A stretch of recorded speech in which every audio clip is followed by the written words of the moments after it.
मंडळी, संवाद वाहिनीमध्ये तुम्हा सर्वांचं मनापासून स्वागत. नुकताच आपण अक्षय तृतीया साजरी केली आहे. 3.5 मुहूर्तांपैकी एक मुहूर्त म्हणजे अक्षय तृतीया. अक्षय म्हणजे जे क्षय होत नाही ते. अक्षय तृतीया ही वैशाख शुक्ल तृतीयेला साजरी केली जाते. ती सदैव पूर्ण असते. शाश्वत गोष्टींचे स्मरण करून देणारा हा एक सण आहे. या सणाविषयी काही आख्यायिका प्रसिद्ध आहेत. याच दिवशी भगवान विष्णूंचा 6वा अवतार म्हणजे परशुराम यांचा महर्षी जमदग्नी आणि रेणुका मातेच्या पोटी जन्म झाला.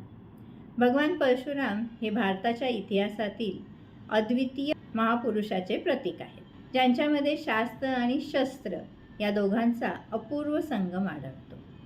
म्हणूनच महाराष्ट्रात या दिवशी परशुराम जयंती साजरी केली जाते.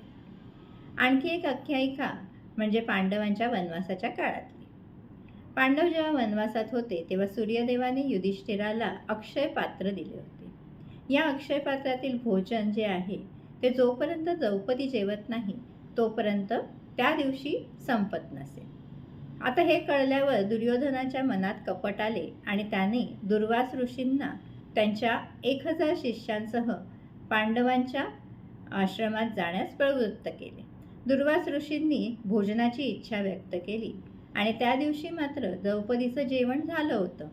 आता अन्न कसं देणार? महर्षींना उपाशी ठेवायचं. द्रौपदीने कृष्णाचा धावा केला.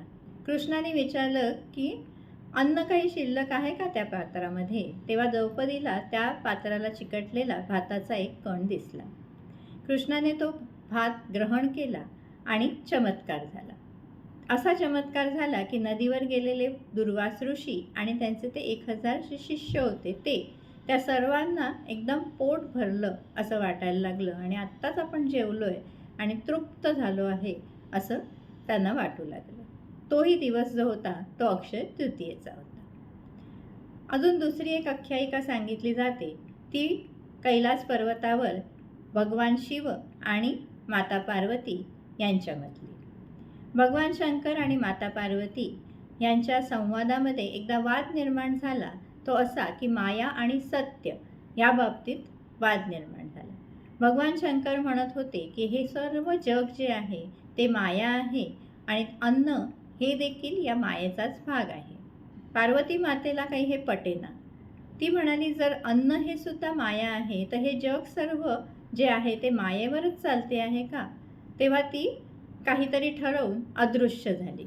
पार्वती अदृश्य झाल्यावर अन्न मिळेन असं झालं, कारण पार्वती ही साक्षात अन्नपूर्णा. आणि सगळीकडे उपासमार होऊ लागली. जगात हाहाकार माजला. निसर्ग चक्र थांबलं आणि सृष्टी थांबल्यावर एकही अन्नाचा कण दिसेनासा झाला. भगवान शंकर यांना आपल्या विधानाबद्दल पश्चाताप झाला. त्यांच्या लक्षात आले की अन्न हे पूर्ण ब्रह्म आहे. पार्वती वाराणसीत प्रकट झाली आणि वाराणसी नगरी अन्नाने समृद्ध झाली. जगात सर्वत्र दुष्काळ असताना वाराणसीमध्ये म्हणजे काशीमध्ये मात्र अन्नाची रेलचेल होती. हे समजल्यावर भगवान शंकरांनी भिक्षुकाचं रूप घेतलं आणि भिक्षा मागायला साक्षात भगवंत हे वाराणसीत प्रकट झाले. प्रत्यक्ष भगवंतांनी तिथे येऊन अन्नाची भीक मागितली. भगवान शंकरांनी आणि माता पार्वतींनी जगाला दाखवून दिलं आहे की आपल्याला अन्नाची गरज आहे आणि निसर्ग शक्ती ही माते समान आहे, तेव्हा तिचा आदर केलाच पाहिजे. तेव्हा निसर्ग चक्राला सांभाळणं, निसर्गाला सांभाळणं हे सुद्धा आपल्याला हे आपले जे सण आहेत ते दाखवून देतं.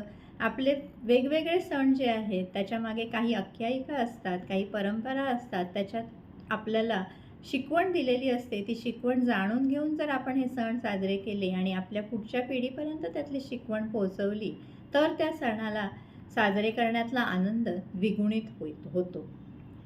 अक्षय तृतीयेच्या निमित्ताने आपण सर्वांनी अन्नाची नासाडी न करता भुकेलेल्यांना अन्नाचे दान देऊन त्याचे महत्त्व, अन्नाचे महत्त्व जाणून घेणे गरजेचे आहे. मानवतेच्या शाश्वत आणि चिरंतन अशा मूल्यांना जपणे आणि ते जपूया आणि पुढच्या पिढीपर्यंत तो पोहोचवूया ही प्रतिज्ञा आपण अक्षय तृतीयेच्या दिवशी घ्यायला हवी.